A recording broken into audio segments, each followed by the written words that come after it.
I want to bring up the author of Apollyon Rising 2012, the forthcoming book, Forbidden Gates, president of Raiders News Network, and many other projects in the works, Tom Horn.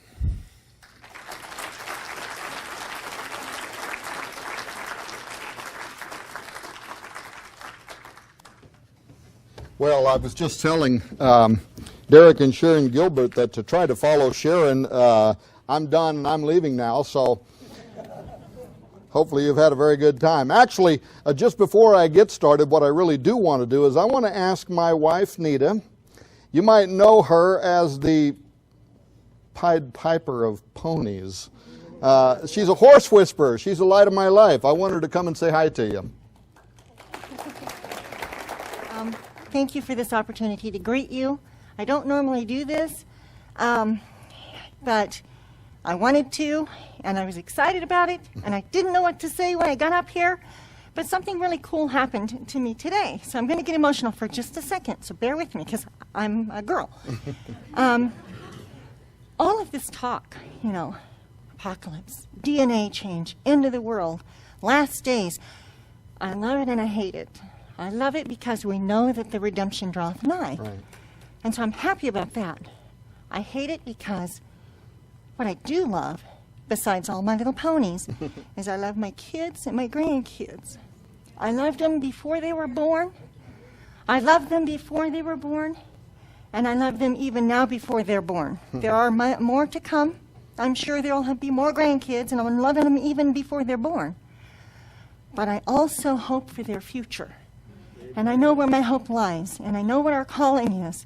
And we cannot stop at this conference. This is the beginning of what our job is, right. And that's to get the word out. So I met a wonderful lady earlier today, Terry. Thank you so much for coming back to the table and talking to me for a moment. She made me realize that I am not alone in how I feel. And God has given me an opportunity mid of next year to host a ladies' event. And she agreed to pray for me because this is a very difficult subject for emotional women to cover because we just want to either cry or, we want to go home and hug our kids and our grandkids. We want to hope for the future. But we also don't want to be caught without oil in our lamp. It's a very tough challenge, and I know that God has brought me to this to do. So she's going to pray for me. Thank you. And if there's anyone else out there that would like to pray for me, please feel free to. Thank you. Watch out for your stuff. I'm going to pull this off and hold it just in case we have the same kind of a problem, but I'm such a big bag of wind that probably don't need the microphone anyway. Oh, I have to say, following Jeffrey Ratt and Russ Dizdar and Derek and Sharon Gilbert and Sharon's presentation a moment ago, now what have I got to do?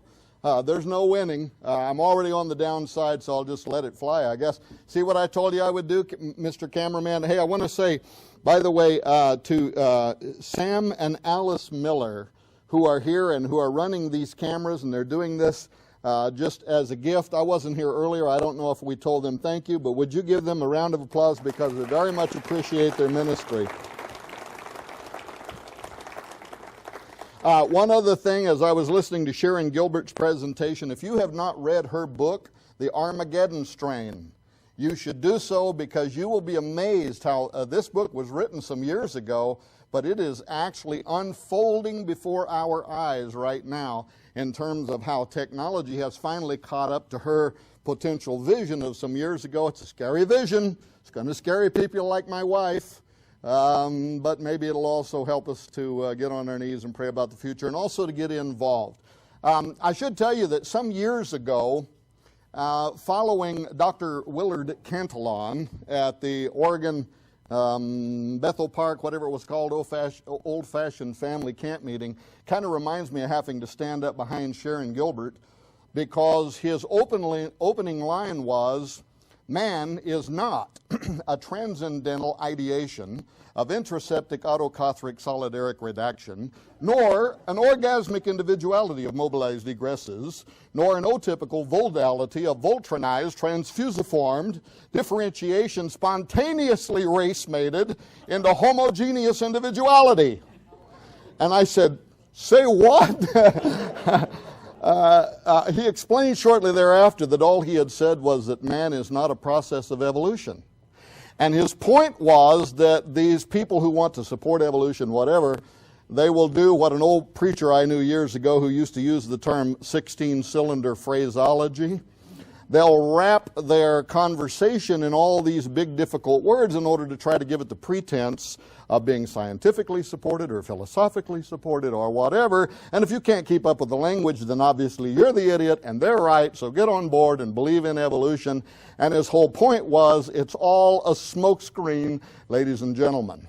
Well, we've been hearing about the smokescreen today. Oh, and the first giant catastrophe in today's conference occurred when Sharon got up to speak. I was outside, I came in, and my wife said, "Oh, don't tell the joke, Sharon just told it." I had it all worked out because I was on Prophecy in the News, PID last week, and Derek reminded me of this joke, you know, the transhumanists that go up before heaven and say, we can make a better man than you can, and God says, you're going to have to get your own dirt. Evidently you told it. Yes. I can't tell it. But I have an alternative. A little girl goes to her daddy.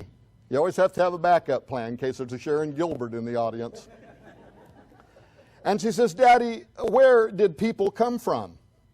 And the daddy says, "Well, a long time ago, God made Adam and Eve. He made man in his image, and Adam and Eve began having babies, and before you know it, here's all the human race."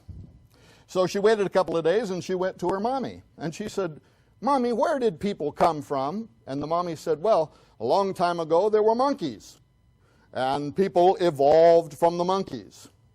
Well, that confused her. So she went back to her daddy, and she said, "Daddy, you said that God made man in his image, and that's where everybody came from. Mommy says that they descended from the apes." And he said, "Well, it's really, it's simple, honey. I was telling you about my side of the family, and she was telling you about hers."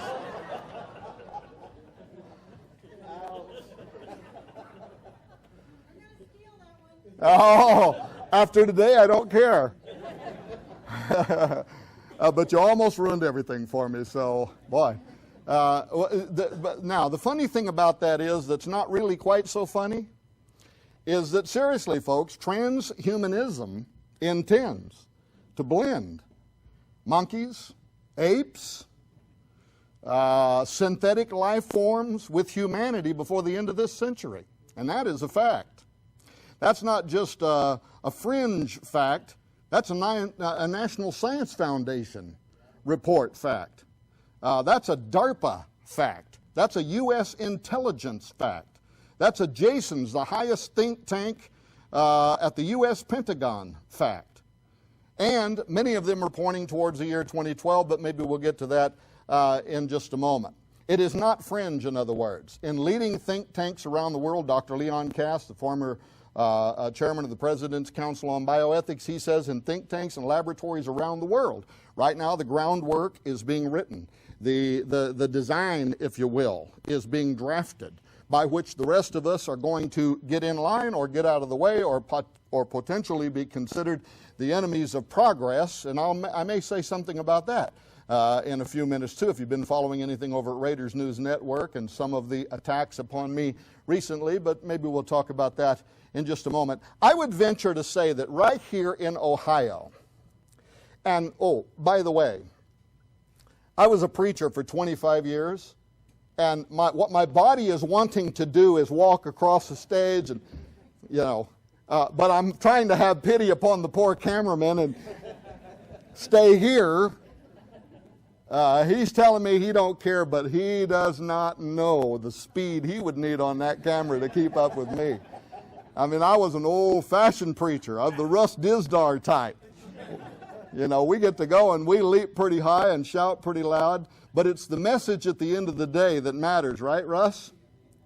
I would venture to say that right here in Ohio, the average Ohioan has no clue. Now, maybe inside these walls you do, but in this state, most of them do not know that in 2006, right here in Ohio, Case Law School in Cleveland, Ohio, was the recipient of a $773,000 Department of Health, the largest U.S.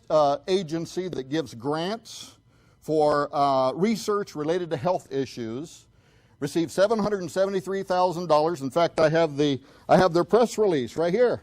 This is from Case Law School. Case Law School received $773,000 NIH grant to develop guidelines for what? For genetic enhancement research.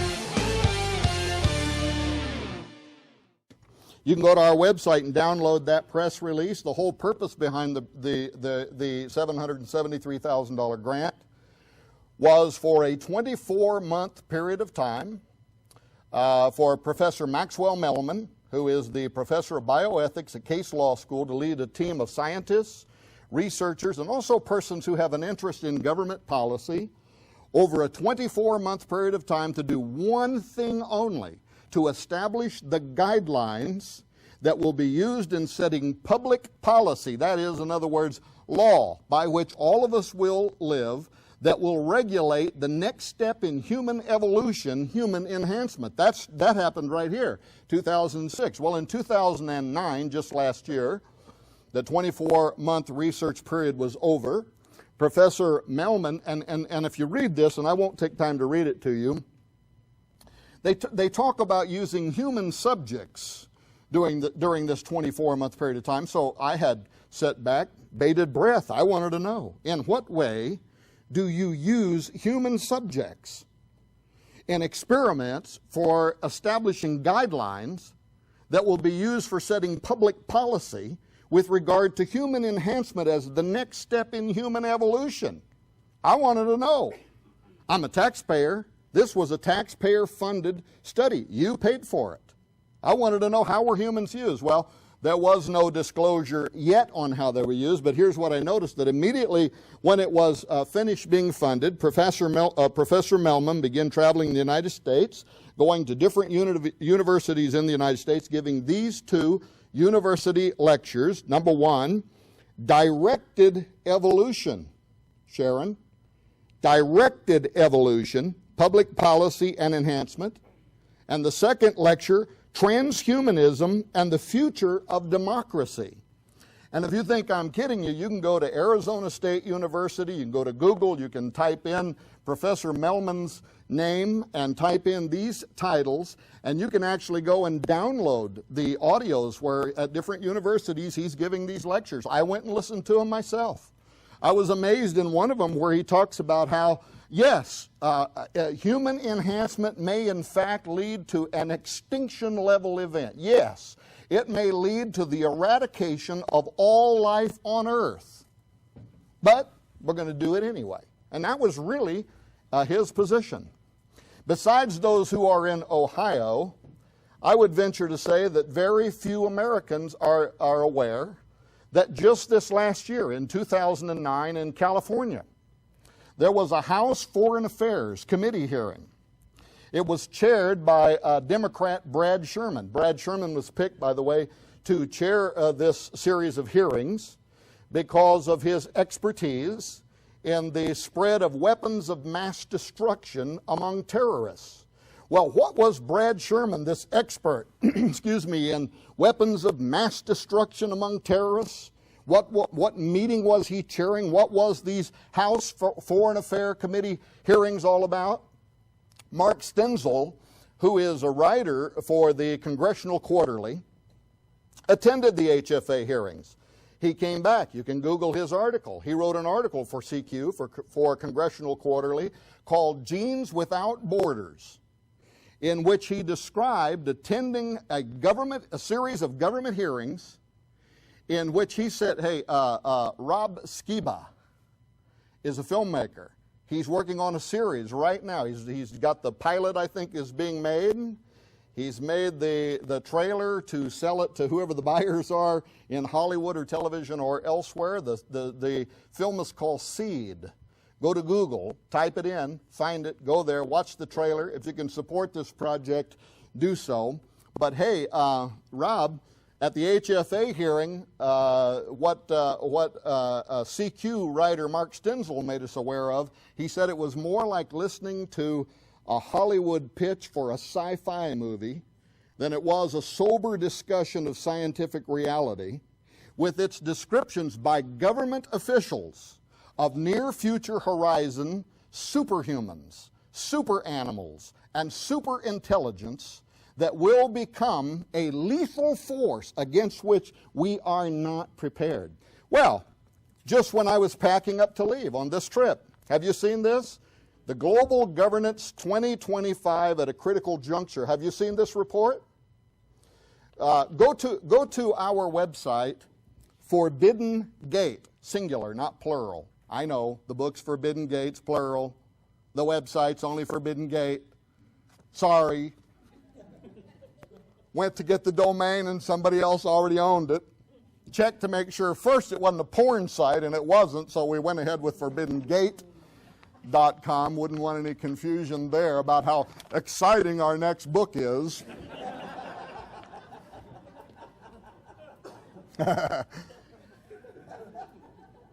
You'll find a link there where you can download this. This came out this week. This is September 2010. Came out this week. This report by the United States intelligence community and by the European intelligence community. You know what's terrible is, you're way over there, I have to have glasses on. When I'm close, can't have glasses on. I want to read you just a part of this. Go and download this, read the whole thing for yourself, because the whole report is on global governance. And what they're talking about are the various issues, the causal agents, if you will, that are pushing us toward a global government. U.S. intelligence, European intelligence community, just now published, September 2010. But go to page 35 and note where they say this: no forum currently exists for dealing comprehensively across the scientific community, industry, and governments on measures needed to diminish the risks posed by the biotechnology revolution. Now, what are the risks? What exactly do they mean? Well, they certainly do mean some of what Sharon Gilbert was talking about, the potential for terrorists to get their hands on living biological entities, the remake of a mouse pox or something else that they could release into dense community populations that could literally become a Black Death. They do mean all of that, and there are security agents right now that are staying up at night afraid of the very fact that we haven't yet had somebody buy one of your sequencing machines. Well, I don't think you're selling them. But in any case, but what were they talking about? What is their fear? What is the fear of American intelligence, European intelligence, when talking about biotechnology as one of those things that could push us suddenly into the need for a global government? Here's what they say, 35. I've dropped down only a half of one paragraph. In addition, biotechnology, which the OECD thinks will potentially boost the GDPs of its members, listen, can drive new forms of human behavior and association, creating profound cross-cultural ethical questions that will increasingly become politically contentious. Few experts believe that current governance instruments are adequate for these challenges. Then they give an example. For example, direct modification of DNA at fertilization, now we're talking about germline engineering, is widely researched with a goal of removing defective genes, in other words, our own form of eugenics. However, discussions of future capabilities open the possibility for designing humans with unique physical, emotional, or cognitive abilities, in quotes. Amazing, huh? U.S. intelligence, European intelligence, providing what, this is an 85-page report you can download and read for yourself. Go to page 35 to read the quote that I was just making. But quoting what causes could suddenly set in motion the need for a global government, and here's human enhancement. The same thing that the HFA hearings in California were saying, that we are on the cusp of something we cannot stop because our enemies, this is what the Jasons are saying, this is what DARPA is saying, this is what the U.S. Air Force is saying. Our enemies will develop this technology ahead of us. Go to Wired Magazine just to get a glimpse and read the article called Jason's Fear, Brain Modified Foes, and how the Wired Magazine got a leaked document from the Pentagon, in which the leading think tank at the Pentagon is saying this technology is getting out of the box. It's already starting. They're already doing it. You know, I haven't seen the movie, but the movie Splice, have any of you seen that movie? I did a show with Steve Quayle recently. He's telling me all about the movie Splice. Part human, part animal creature, but something happens. It suddenly starts mutating. It becomes something else. It grows wings. It becomes what? Russ? Demonic? Suddenly it's turning into a giant, the Nephilim, the spirit of the offspring, and now we've opened a gateway through our technology. Well, but our own leading security experts are saying, yeah, blah, blah, blah, can't help it. Other people around the world, China, the Soviet Union, anybody who can develop this technology is developing it right now. We are in a position, the Jasons believe that this is the next arms race. Super soldier technology and many other ramifications of weaponized biology is the next curve, if you will, taking us where we're going to go. Well, to put it on a very practical platform, am I talking too fast? Am I talking too loud? Am I talking too stupid? Okay. Because all of the above, when you're an old preacher, can happen at any moment. And you have to get somehow back, if you can. You get on a pig trail and it's, where am I? Oh, Lord, help me.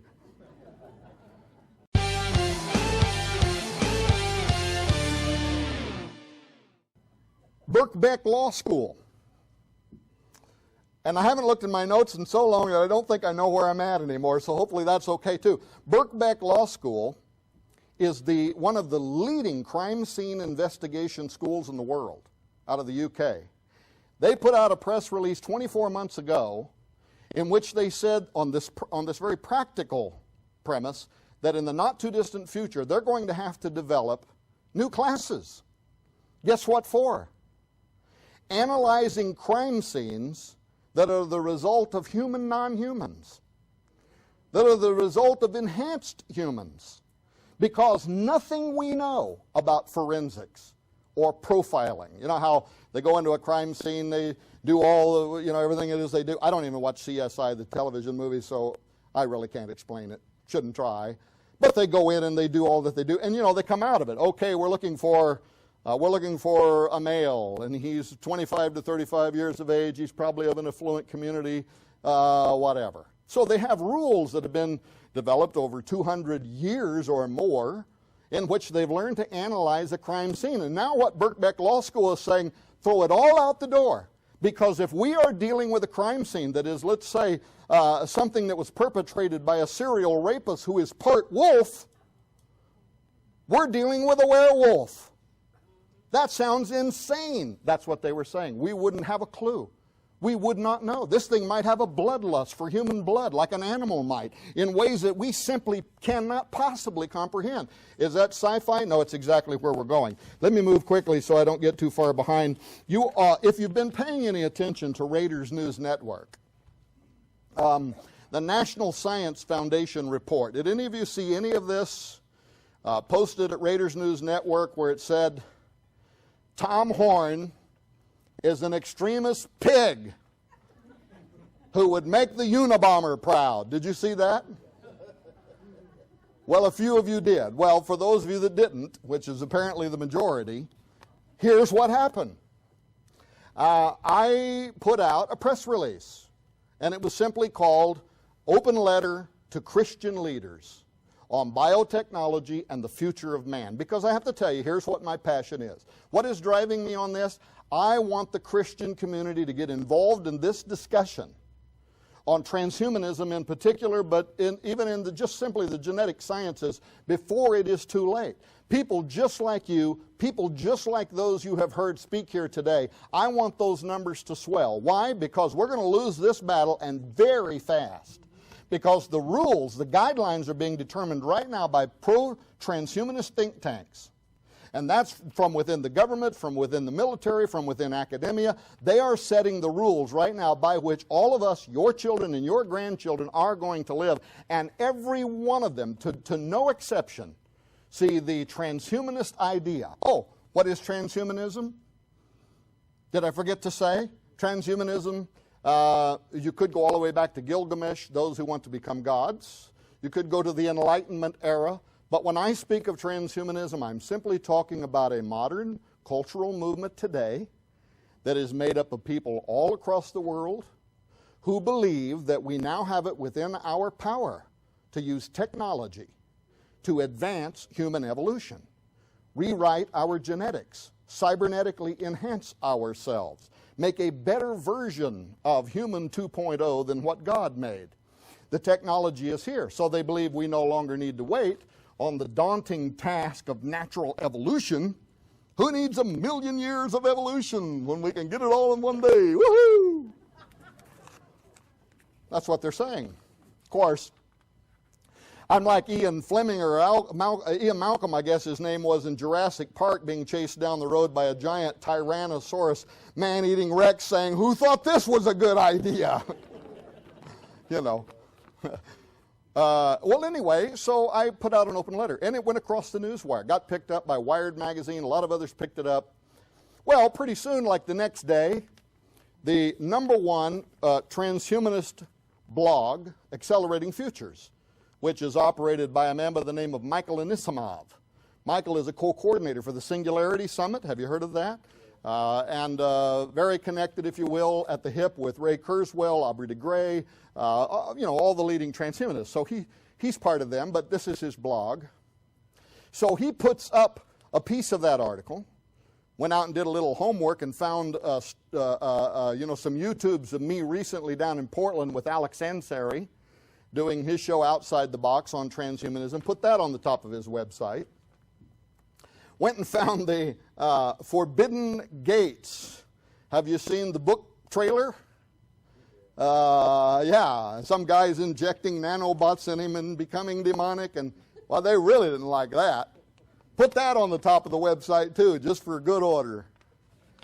Well, pretty soon, all over Accelerating Futures, the most vitriolic, terrible, hate-filled things were being said about me by people who don't know me from Adam. They don't know where I come from. They don't know what motivates me. They don't know my logic. They don't know my temperament or spirit or anything else. But they're over there saying they hope I get cancer and die. Why? What was my crimes against humanity? I had asked Christians to read the NSF report and other reports and become aware of what is happening, what your taxpayers are paying for, or your dollars are paying for. Become aware of it, get involved in the debate. Well, they hated that.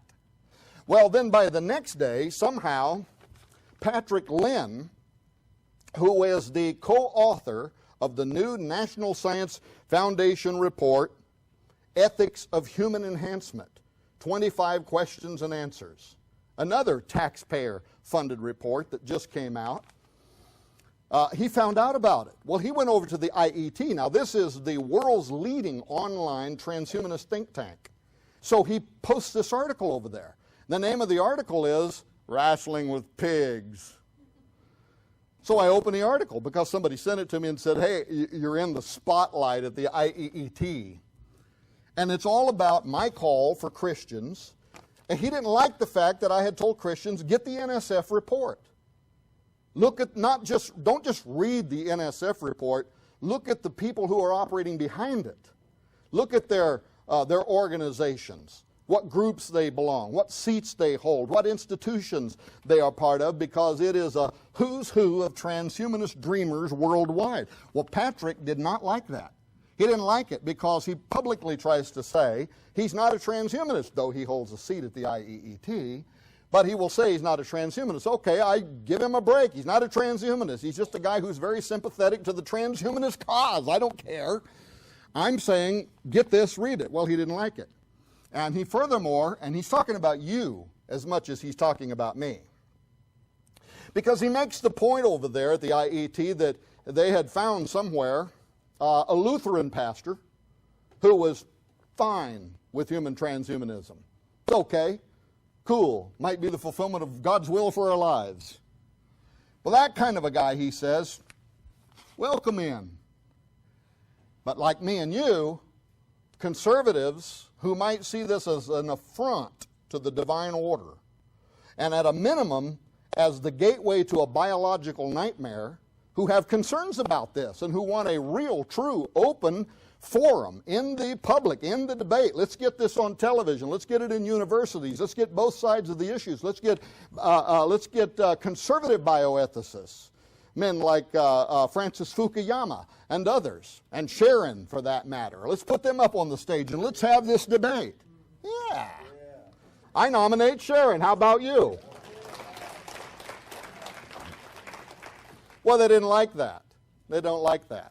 And the language was so loaded. When you read it, you'll see what I mean, because he tried to be clever, but he's weaving in words like, you know, there's this side of Christianity, but that other side. And he uses loaded words like extremists. He actually says those people who would make Ted Kaczynski the Unabomber proud. So now all of a sudden you're being stereotyped. If you're a conservative, and especially if you believe in biblical prophecy, you are a potential terrorist. You're not invited to this discussion. You're not to be part of this. Well, you know what?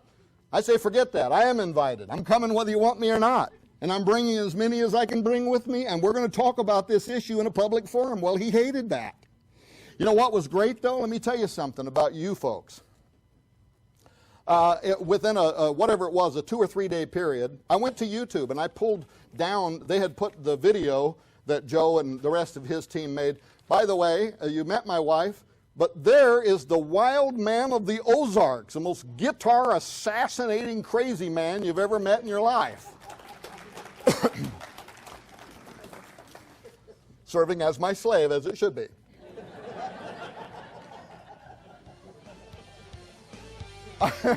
Well, I thought I had already introduced you to my wife. By the way, at my house, when you open up the dictionary so let me get back on this. and you read better half, there's a picture of her in there.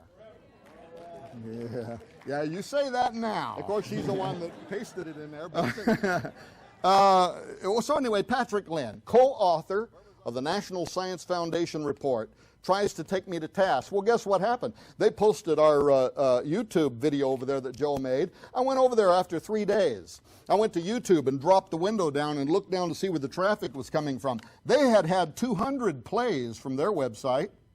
News with Views had 800 plays from their website. Raiders News Network had 10,000 plays from its website. And they had to shut down the comment section at the IET. If you think I'm kidding, you go there and pull down to the bottom and look at it, and they said we had to shut down this section, just too many comments. And plus, we didn't like some of those comments that were talking about how we're all going to burn in hell. There probably was one that said that, and 50 others that were making good rational sense about, look, I mean, even Ian Malcolm from Jurassic Park, he's not a Christian.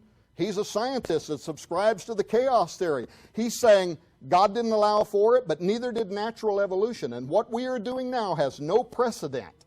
And we are living with we are tinkering with biological forces that have the potential to annihilate mankind in a single hour. So doesn't somebody somewhere think that bioconservatives ought to be involved in this discussion? Well, absolutely yes. Well, anyway, took issue, said that it wasn't fair. He's not a transhumanist. Well, there goes the glasses. So let me read you what he said. Let me read you what he says. This is his words. Co-author, National Science Foundation, and you can tell me if you think I'll get him. I got one guy over there he should have ran right over here and got him.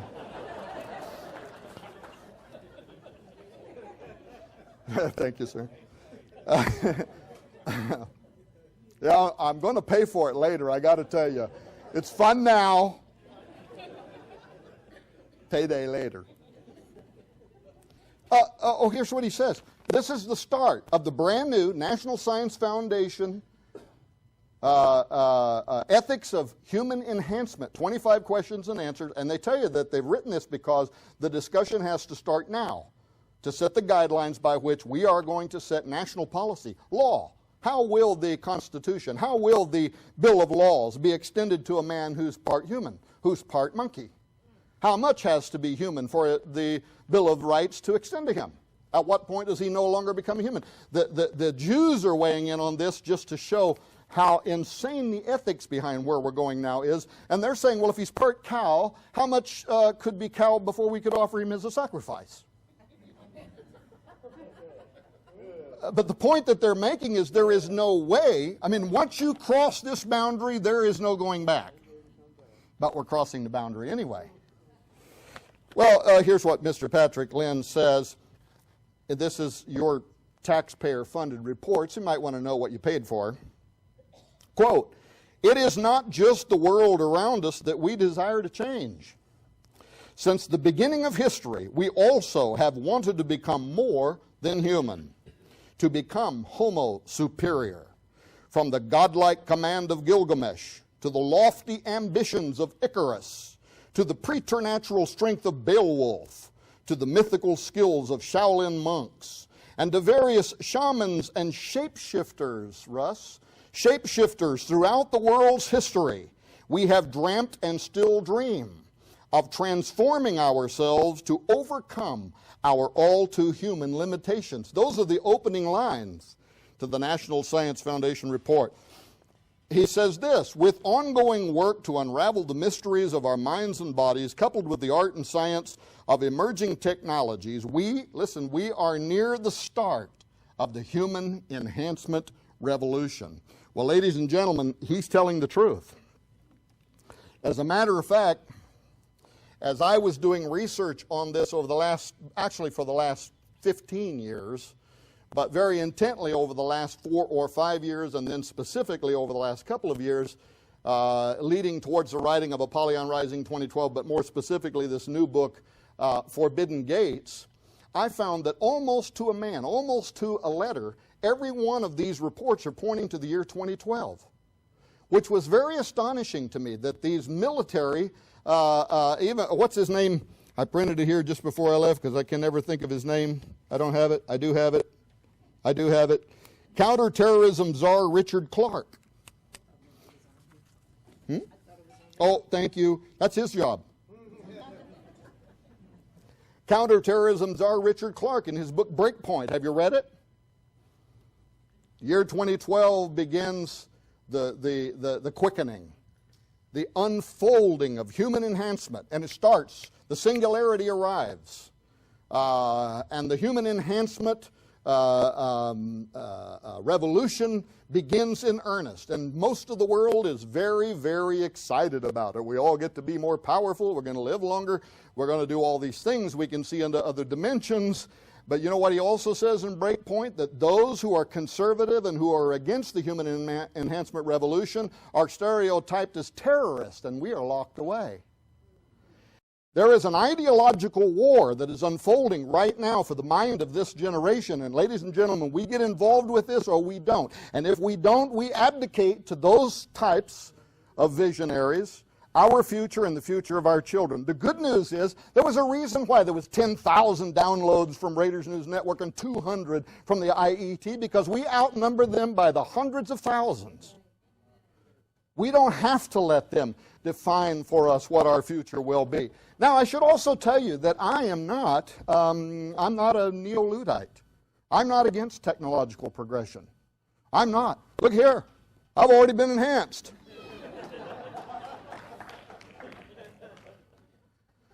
But to the extent that we start talking about redefining what it means to be a human, blending our genetics with animals and plant life and other types of things, somewhere you have to draw a line. Or at least in my mind you do. And I believe that there is wisdom that God has that we don't have.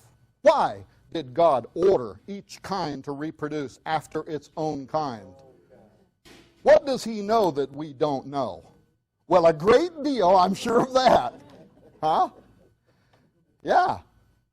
You're like that guy, you know, the remake of The Fly. And he's building a transporter, and he gets in it, and he's going to move from here to there. And during a transportation process, he accidentally has his DNA integrated with a normal housefly. Well, he comes out on the other side, and a few days later, man, he starts becoming the transhumanist dream come true. Sexual proclivities of an African lion, can outrun everybody, stronger, faster. But then something else starts happening. And that's that unknown. The unknown, where you start mutating into a horrific monster and you have to be destroyed. Those are very, very real possibilities. Have you seen the movie I Am Legend? And if you watch it, there's a Sharon, but an unsaved Sharon Gilbert, right in the very beginning of it, a geneticist, an unsaved one though. And she's saying, we have found the cure to cancer. And it turns out the cure to cancer is a vaccine that is a concoction of human and animal genetics. The reason it can cure cancer is because some animals, I guess, have a great resilience to cancer. So they figure out some way to blend human and animal genetics. They create a vaccine. All the world celebrates. Everybody's inoculated. Nobody has cancer. Then the scene goes dark. Then the scene opens up, and almost all life on Earth is annihilated. Why? Because the human form of rabies developed as a result of crossing over a barrier that God, in His infinite wisdom, had put in place, and it wipes out most all humanity. So, I trust in God. I'm a biblical literalist, and I have real issues with some of the place we're going. Am I getting offline? Off track? Let me just read you a couple of things that they say here in the NSF, which you paid for. As examples of emerging technologies in the last year or so, a couple imaginative inventions in particular among many are closing the gap. Even more between science fiction and the real world, scientists have conceptualized a touch display designed to be implanted just under the skin that would activate special tattoo ink on one's arm to form images such as telephone number keys to punch or even to watch a video. Together with ever-shrinking computer devices, we appear to be moving closer to cybernetic organisms or cyborgs, that is, where machines are integrated with our bodies. Does this sound prophetic to anybody but me? Really? I mean, am I just a radical who would make Ted Kaczynski, the Unabomber, proud?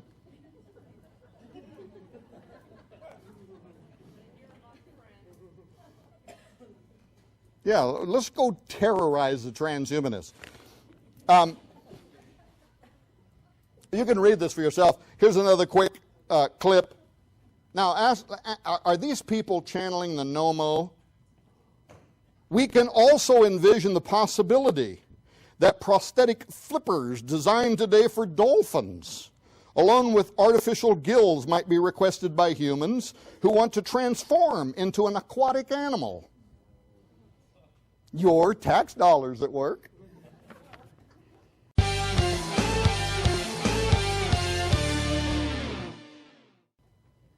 All right, so finally, here's what he says. Finally, this is the pay dirt.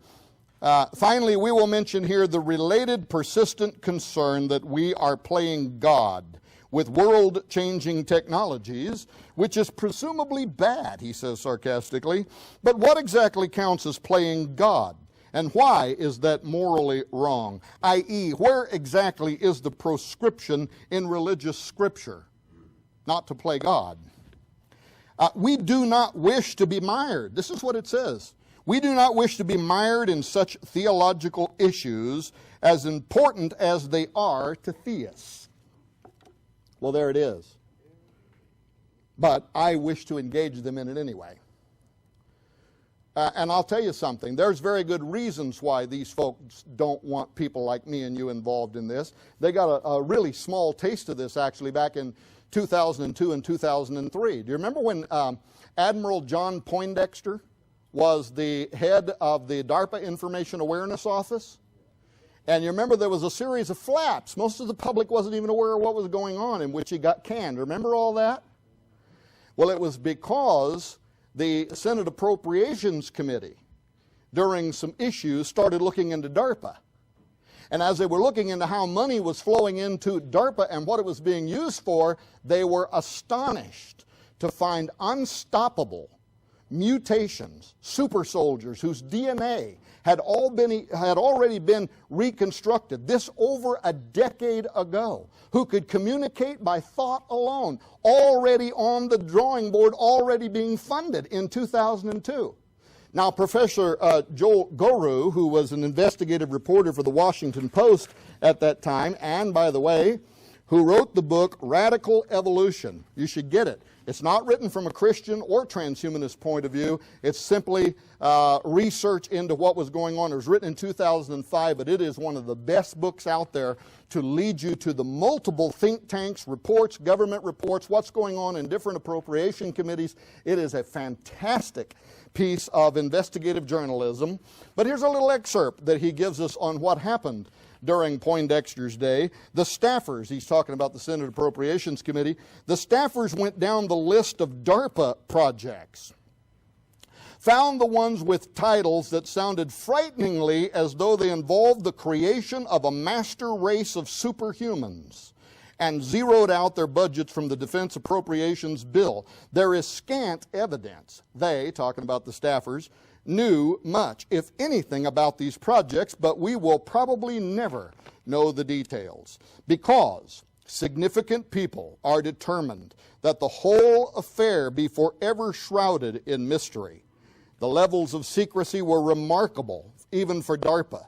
They were astounding by the standards of the notoriously leaky Senate. Even insiders said it was hard to get a feel for what the facts really were. It took months of reporting and questioning, poking and prodding, even to get a formal no comment, either from the leadership of the Senate Appropriations Committee or from Anthony J. Tether, who was, of course, the director of DARPA at that time. A careful study, now this is interesting, a careful study of DARPA's programs a year later, however, showed little change. Considerable, creative, budgetary maneuvering had ensued. The P's of quite a few programs now reside under new, much better camouflaged shells. One manager told me it didn't stop anything. We'll just be smarter about how we position things. Meanwhile, he said, new human enhancement programs are in the pipeline as bold or bolder than the ones that preceded them. Well, I can tell you, after 2 years of research, that's an understatement. In fact, as one of the speakers pointed out earlier, when you look at what you can find, especially as it regards the military and other members of the government who work to appropriate funding towards especially top secret issues, what they call SAPOC. These are SAPs. These are waived programs that do not have to go before congressional scrutiny. You wonder sometimes, why in the military did I just have to pay $1,875 for a hammer? Well, there's a reason. Because there's vast amounts of money that are going into black budgets. These are beyond congressional review. And so when you see in the public, if you can go to Wired magazine like I did recently, another leaked document, DARPA themselves may have leaked it as a part of the whole propaganda system, where they were introducing, these cutesy little names, the Batman and Robin Project. Don't you love those acronyms? Batman, the Biochronicity Project.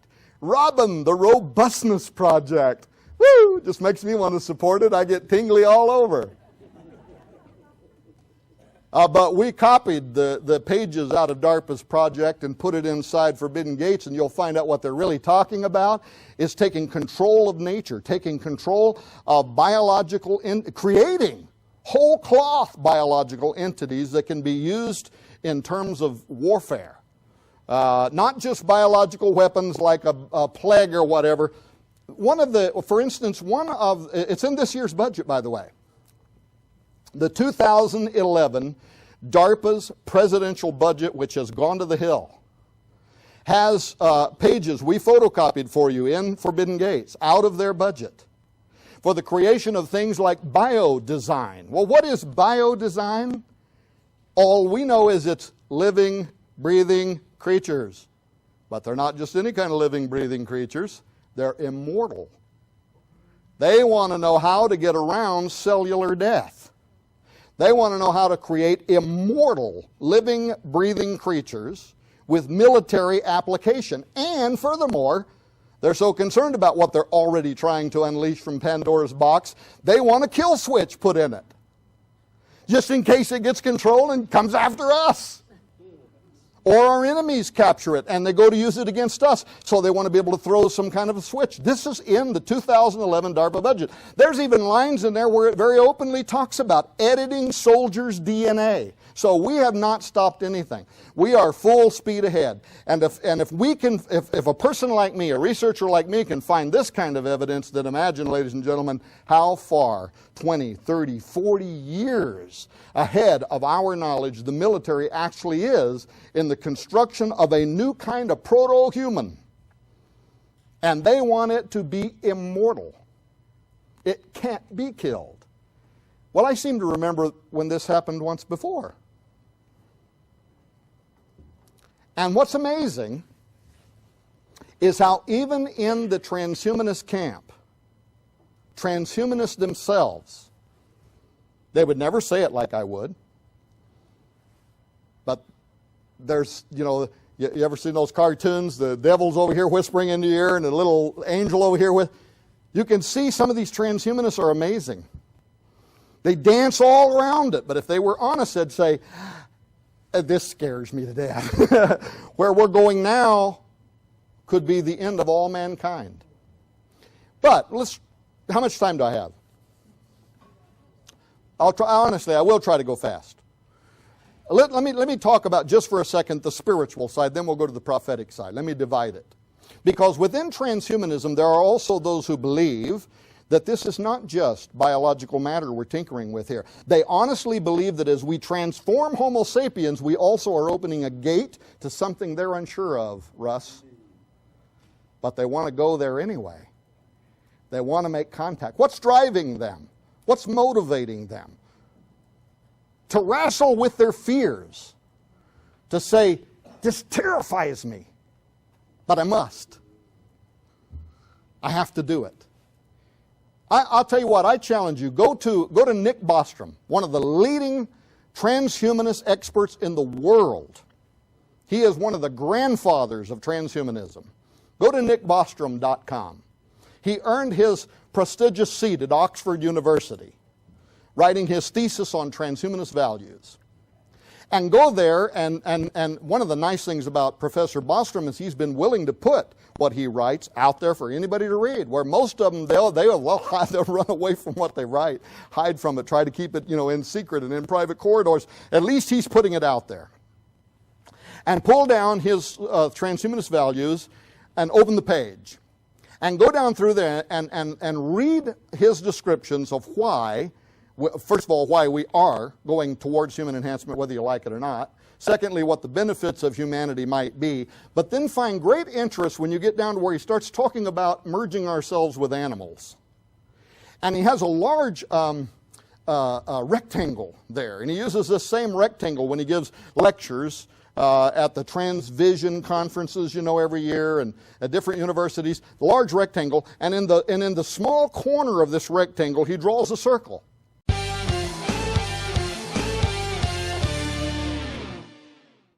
Now, the rectangle represents all possible modes of perception. Pastor Russ often talks about other areas of perception. Mike Bennett at your conference last year talked about using DMT, mind-altering drugs, in order to open modes of perception into supernatural realities like shamans have done for thousands of years to make contact with the spirit world. But now Professor Bostrom thinks transhumanism could provide a more stable pathway, a more permanent pathway. We will merge ourselves with animals. And so he draws a circle in the rectangle, and he says this small circle in this giant rectangle represents the modes of perception that we humans have today. Those that were given to us by the big meanie God who won't let us see into these other areas of perception. So we have taste and seeing and sight and smelling and whatever. But then he draws a larger circle around that circle. It encompasses all that is man, but it extends further into these modes of perception, and this is called the animal kingdom. And he writes about how animals, they can navigate using sonar. They can see into areas of the light spectrum that we cannot see into. They seem to, migrate.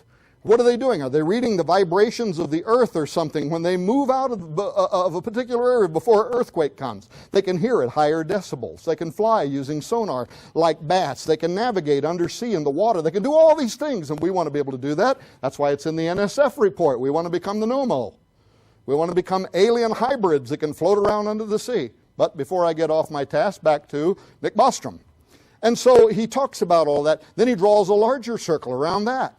This encompasses all that is man, all that is animal, but now we're talking about transhumans, something that is part animal, part human, and even part synthetic creations. And we will open new modes of perception that are beyond our visible constraints right now, or other sensory modalities that we may not as yet even understand.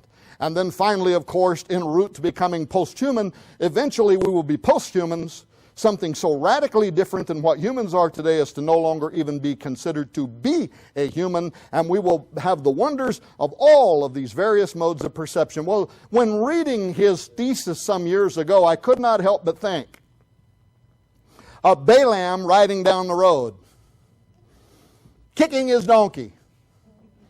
What is up with this stupid animal?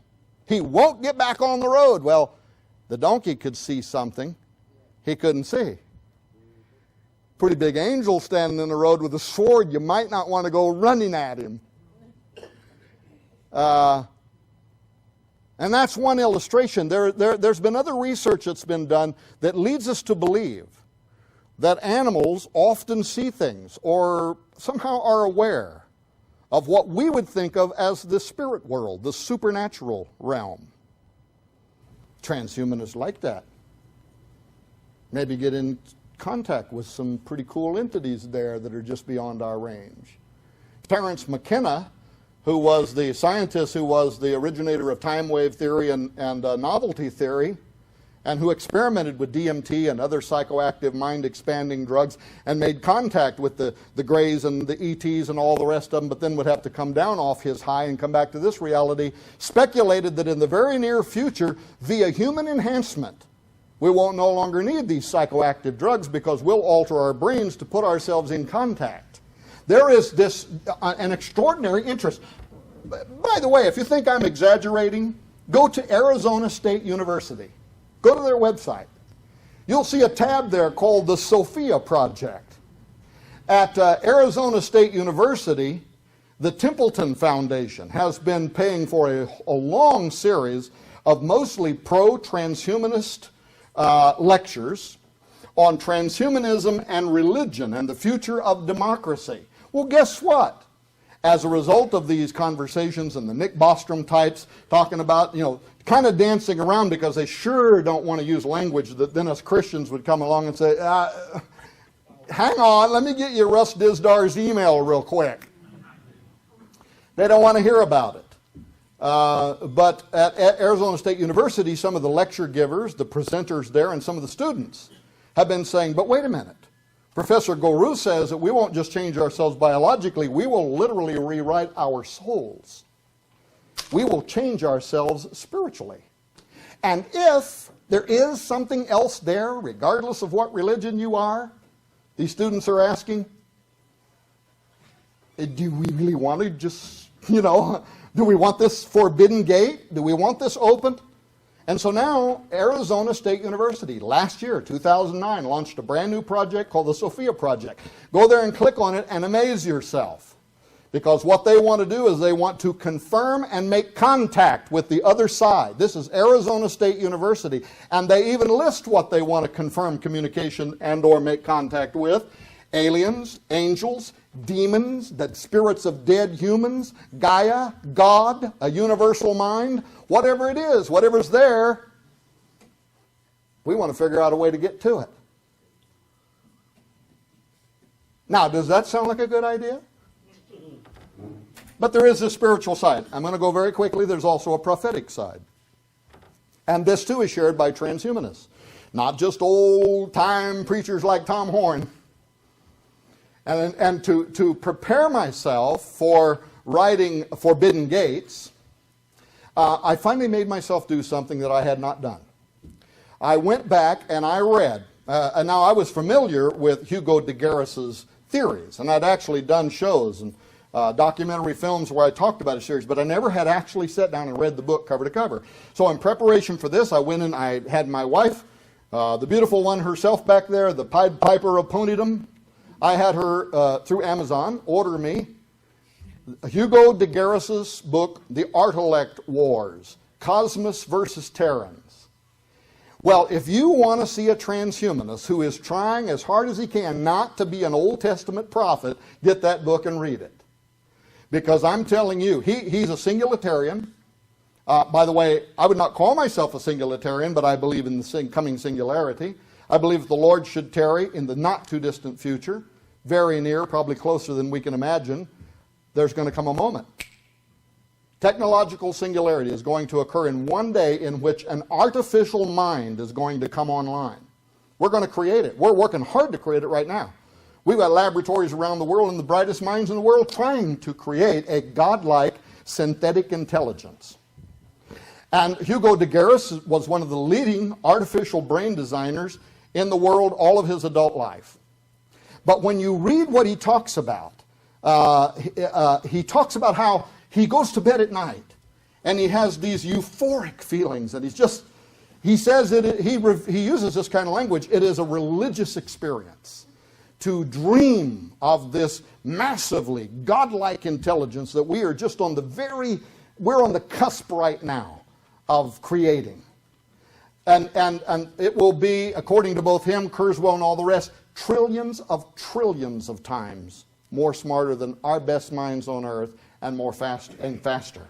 Trillions of times. In fact, what they compare it to, us trying to communicate with this thing the day after it comes online would be like a rock trying to communicate with you.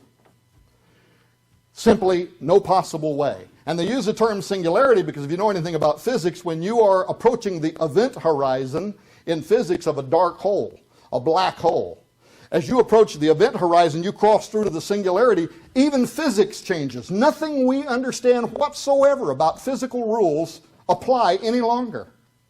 Technological singularity will be the same thing. In one day, a mind comes online, and by the next day, we are all standing at a standstill waiting to see what this super intelligence is going to demand of us. Well, what Hugo de Garis would go to bed at night having these euphoric dreams. You like how I jumped right back in that? He'd go to bed at night having these euphoric dreams about this God he's going to create. But then what he says is 2, 3 o'clock in the morning. He is jerked from sleep by a horrific nightmare in which he sees a sea of blood and chaos and all of humanity annihilated as a result of the creation of these artificial intelligences. And so he goes back and forth. He becomes schizophrenic. I'm a cosmos. I'm a Terran. I'm a cosmos. I'm a Terran. I want to be a cosmos. I think I'm a Terran. Finally, it comes down, I'm a cosmos, which is a transhuman, which believes that ultimately in the end, we will have the power to do it. We have to do it. We will do it. And the potential benefits outweigh the risks. And by the way, to give you a fast clue on his terminology, artilect is a word of his making. It means artificial intellect, instead of just simply saying an artificial brain like Kurzweil would say. Cosmos are those of the cosmos. These are the ones who are going to want to build the artificial intelligence. Terrans, terra, of the earth, terra firma, that's people like us who say, wait a minute, really, is this a good idea? And what Hugo de Garis says is that the conflict that will arise overnight, there will be a civil war will ultimately rapidly spread into the Third World War, and before the end of the 21st century there will be billions of dead humanity. In fact, according to Hugo de Garis, all life on earth will be annihilated as a result of what he yet says something is pushing him, something's behind him, something's pressing him, Russ, something's forcing him, something's whispering in his ear, something's got him by the neck saying, you have to create this, you have to open this gateway, you have to open this doorway, we have to come through.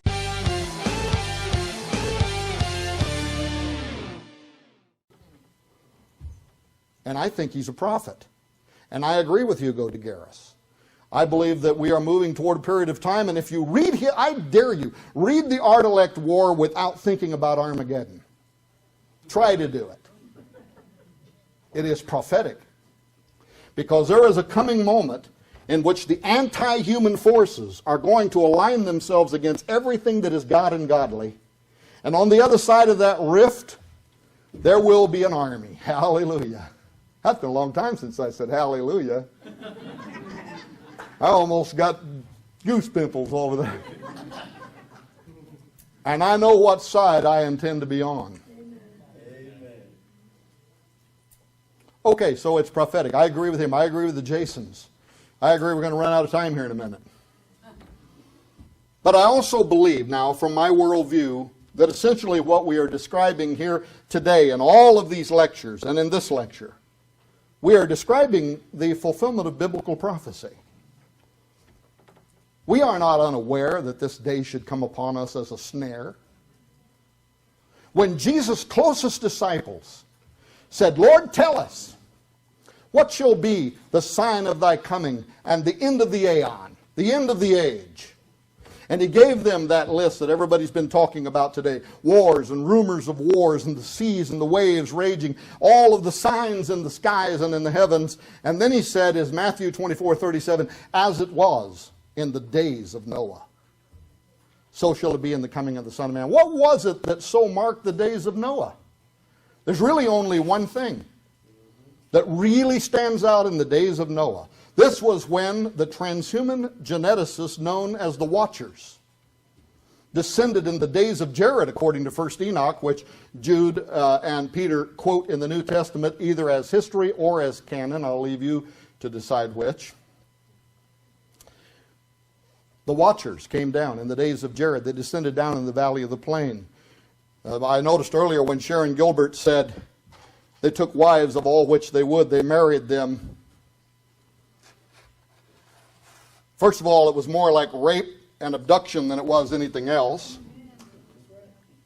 And that's what those forces always do. But then if you do what I've done, by the time I wrote Apollyon Rising 2012, I had almost 7,000 pages of research. I went back and found every ancient document I could put my hands on that told this story, and it is global, it's worldwide, it's within every culture. And the story was consistent. Not only did they use the DNA of humans, but they sinned against the animals. And even the Bible says that the flood came as a result of all flesh having been corrupted, both man and beast. And you have to keep in mind that it can't then mean corruption in the sense of immorality, because we do not assign immorality to animals. If you're in Africa and you run out into a field and get eaten by a lion, sorry, Charlie, the lion didn't do it because it was immoral. It didn't even do it because it was malevolent. It did it because it's a predator, and in this fallen state, that's what lions do. So don't run out into an open field.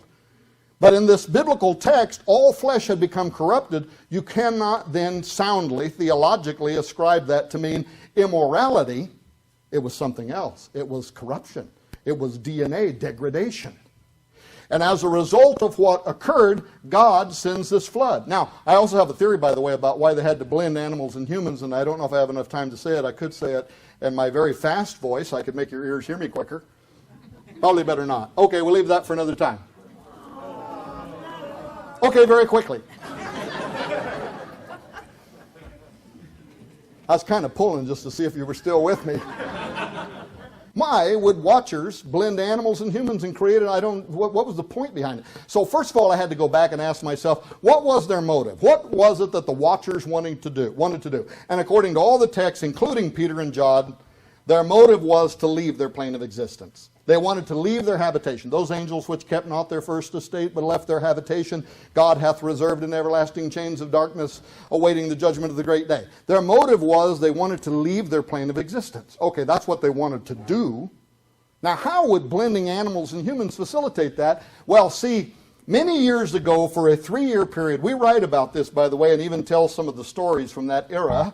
My wife and I were involved with a group of about 45 people in exorcism. And I learned back in those days that you could cast the alien spirits out of an individual, but one thing you could never do was cast that person's innate spirit out of them. You are you till the day you die. What man knoweth the things of a man save the spirit of man that is within him? That spirit is put in you at the moment of conception, and it's in you till the day you die. Now, you could become demon-possessed, or, better, you could have the Spirit of God.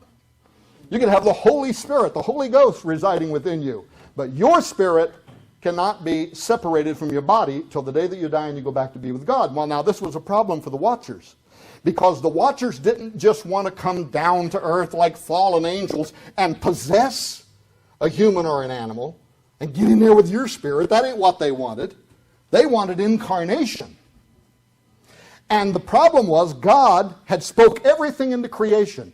Everything, every animal, every being, every humans. It all went back to God who alone, bara, could speak. And by the authority of the power of his voice, call forth out of nothingness raw atomic nuclear power, and he could bring it forth and bring it together, put it together in different atomic constructs in molecular form, so that he made the dog, and he put the nature of a dog in it, and he made a human, and he breathes into the human. God alone had the power to do that. None of the angel class could do that. And then after he set it in motion, he said, and every kind recreates after its own kind. And he put the walls, the barriers up. And this was to protect all of us in the animal kingdom too. The Watchers didn't like that. They couldn't get the spirit of a human out of a human. What were they going to do? Well, one thing they could do, they couldn't speak into existence like God could, but they could sure do what our genetic scientists are doing today. They could corrupt genetics. They could take the genotypes of animals and the genetics of humans. They could blend them, and they could create something that fell outside of the divine order. Now, the particular nature of an animal wouldn't enter into it, for it wasn't a particular animal. The spirit of a human wouldn't enter into it at the point of its creation, for it wasn't a human. It was simply a raw, a biological construct into which they could extend themselves. And I came to believe that that is the testimony of what they did, and that is why instantaneously they were irredeemable, and they came under the judgment of God. And God said to the Israelites, if you see a Nephilim, kill it on the spot. Here's an amazing thing, that everything we know about God is that he is long-suffering, he is patient. Even in the Hebraic laws of the Old Testament, they had to have a provision for people to come in from the outside to become, if you will, in the Old Testament sense, saved. Not the Nephilim. And if you read the first book of Enoch, the angels, they're all pleading to God, is there any chance? And he says, not for them. There is no redemption for them. And the Raphaim, here's another startling thing. The Raphaim, their name means to be healed, as in a resurrection, yet Isaiah says of them, they shall not rise. Now, wait a minute. Here's a mystery. They can be healed, as in a resurrection, but they shall not rise? Another mystery that I had to wrestle over, I finally came to believe that what it was saying was, they will not participate in the glorious resurrection that you and I are going to get, because I already asked God for it, and God already told them no. They will not receive a new glorified body and return to God to live in heaven forever like we will, but they can be healed from death. There is a method by which they can extend themselves into another corruptible form. Now the mystery really deepens. Because God judged the Watchers. The flood comes, wipes them all out. Hardly had the ark settled at Ararat and the waters receded, generations begin developing upon earth, and guess what? We're back. Now, how did that happen? How did they come back? This is a real mystery. We don't have a record that some more Watchers came down and created some more. I think the Watchers probably said, that was a really bad idea, we're staying here. That didn't happen. How does that happen? Now, how does that happen? Is it a David Icke bloodline? Icky, if you don't know the alternate term. He don't like being called icky. The bloodline of the Antichrist, where at some point somehow reptilian DNA is somehow reintroduced to the tribe of Dan, out of which the Antichrist will come. Sharon, is it this, what do we call it, junk DNA? What is this junk DNA? It's coded to do something, evidently. We don't know what it's coded for. Are those idling trucks that you referred to? I wish I could say that language like you do. I've read it. I've tried to memorize it so I can get up and sound like I know something. Are they getting ready to dump their payload? They began in both of the last two books. You don't know this, by the way, but we took the information you wrote for Apollyon Rising 2012, that segment, and put it in Forbidden Gates too, because it applied. I knew I didn't have to tell you that sometime. I'll tell you here, that way you can't get mad at me for not asking.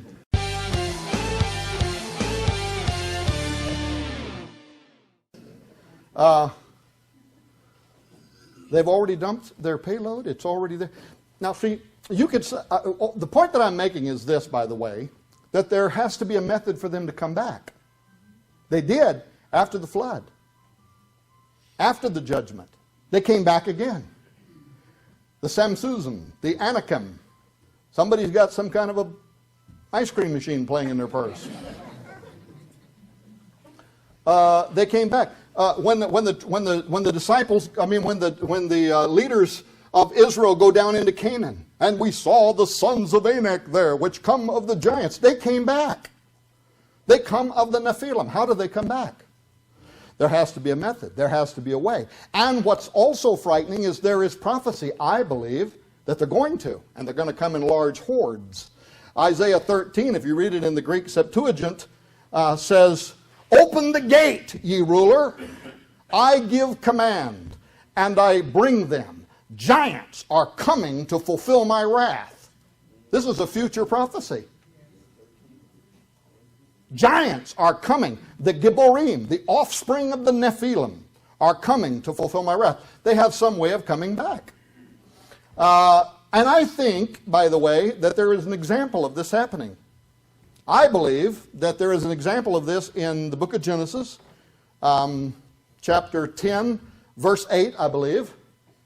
It says, "And Cush beget Nimrod, and he began to be a mighty."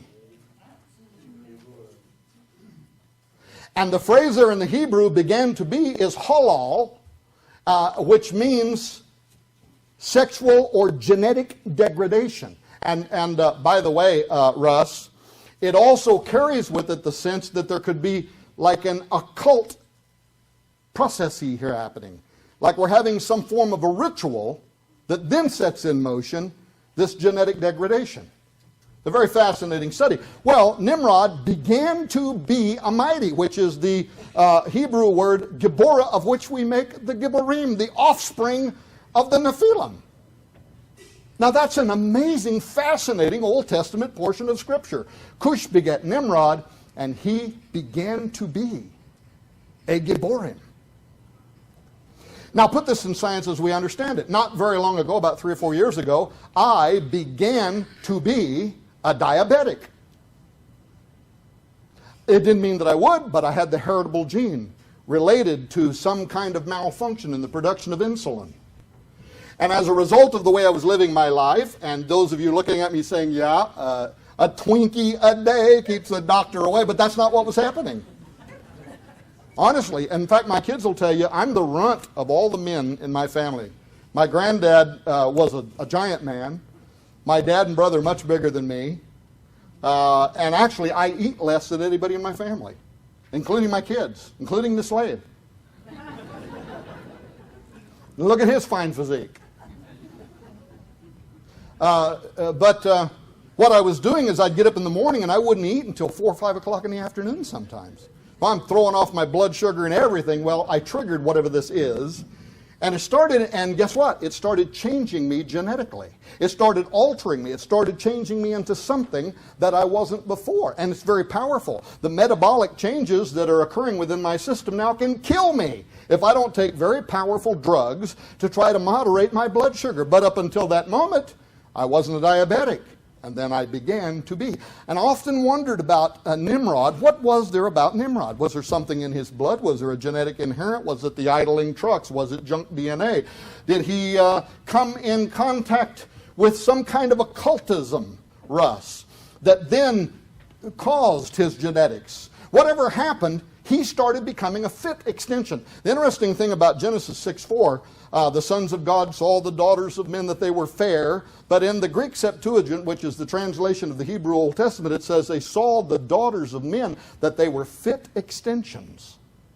And keep in mind, they wanted to leave their plane of reality, so they found a fit extension, a method, a mechanism, which they could use to create a construct they could use to bring themselves into our reality. I believe Nimrod and prophetic utterances tell us that it could happen again. It may be part of the army of Armageddon. And I really honestly am going to make myself go really fast here, because I don't even know what time I started, and I don't know what time it is now, so I'm going to make myself finish. There are some other signs of the days of Noah, and I'll say this in conclusion. And the entire last section of our new book, Forbidden Gates, deals with this. These are the signs we can get excited about. Because I'm like everybody else, when we talk about the days of Noah, I'm always focusing on these giants that are going to come back, or the spirit of the Nephilim. But there were other signs of the days of Noah. Noah found grace in the eyes of the Lord. And as everything else went down in the seas of destruction, Noah survived. And Peter says that Noah became a preacher of righteousness. I am on a quest to find preachers of righteousness, because they possess the power before which the spirit of the Nephilim cannot stand. Can you imagine the days of Noah? The Bible says that not just the fallen angels, but the intents of people's hearts, the thoughts of their mind, was only evil continuously. He was surrounded by nothing but spiritual forces that would have destroyed him. Well, how did he survive? He found grace. Grace doesn't just mean forgiveness and salvation. He was protected. There was a wall of divine armor around him that allowed him in his day, when the thoughts and intents of people's hearts was towards darkness, to be a preacher of righteousness. And he prevailed. Then, after the flood, here they come back again. But guess what? You got a little runt of a ruddy by the name of David, who goes down, and Goliath is paralyzing all of the armies of Israel. And what does he say? Who is this uncircumcised Philistine, that he should challenge the armies of the living God? And he runs at him. That had to be a shocker and an insult to the cowardly brothers, right? I mean, me, I'm like strategic. I'm getting behind a tree. I'm calling on my brothers for help. He runs at him and takes him down. Well, you know the rest of the story. Well, that's it. That's a young guy. I'm looking for such young preachers of righteousness today, who believe that we outnumber them. Who are they to define for us who we are? We can always be God's champions. Always.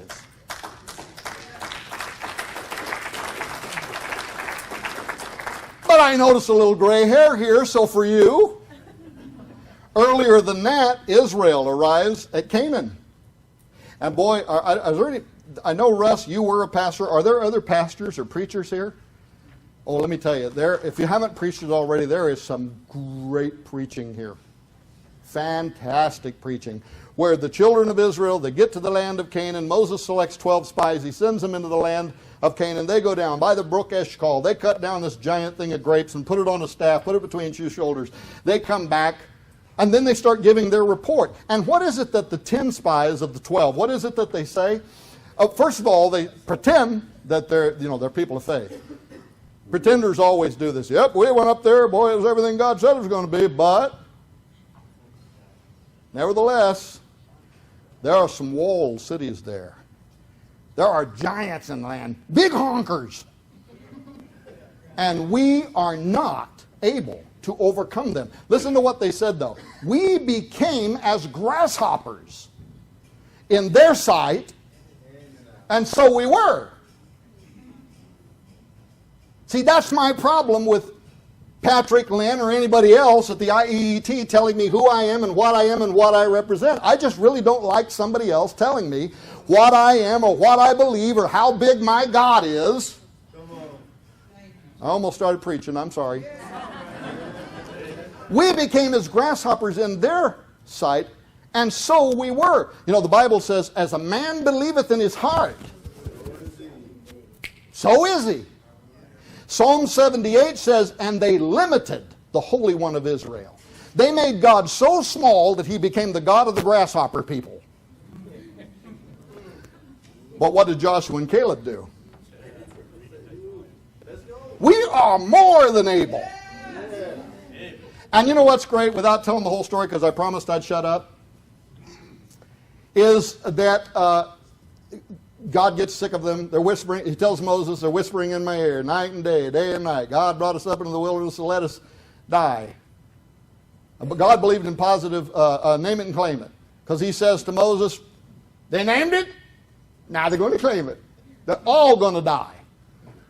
From the age of 20 years old and upward, they will not inherit this land. Their bones will bleach white in the sand, and they will not inherit this land. But that generation dies, and then what does God do? He says, can somebody tell me where Joshua and Caleb is? Hey, you still ready to go up? And here is Caleb, and if my memory serves me correctly, he is pushing 90 years of age. I think he's 87 years of age, and he goes up into Canaan, and he drives out the sons of Anak. And he possesses the land. That too is a sign related to those spirits of the Nephilim that date back to the days of the Watchers. One other one, very quickly, not all the angels fell. That too is a sign of the days of Noah. As a matter of fact, only 200 did. How many Watchers are there? I bet there's a whole lot more than 200. There are more that are for us than those that are against us. Even if you add the book of Revelation, and his tail drew 1/3 of the stars of heaven. There's still, well, first of all, several points.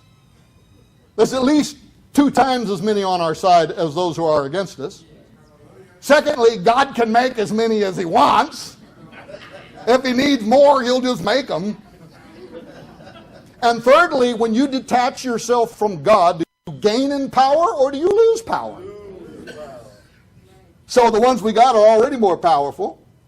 And they'll set 10,000 to flight. Ladies and gentlemen, thank you for letting me come here today and talk to you. Privileged to be with you. God bless you.